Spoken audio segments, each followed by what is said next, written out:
Good morning, everyone. This is Urhobo Bible Reading platform. Today I'm reading Matthew chapter 9, verse 8 to 10 in Urhobo language.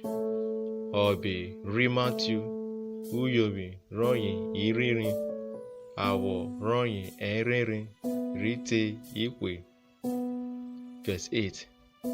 Ekevovu Oki Re Otu Bebuna Womre Osho demu anyị dejiri ogene robe ogaga tionake ikwu.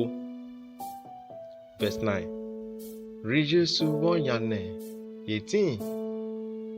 Odamre oshari ovu iresi Matthew roti diave ogwa redetoro arogo Oda takene nene ube odevre ode nene.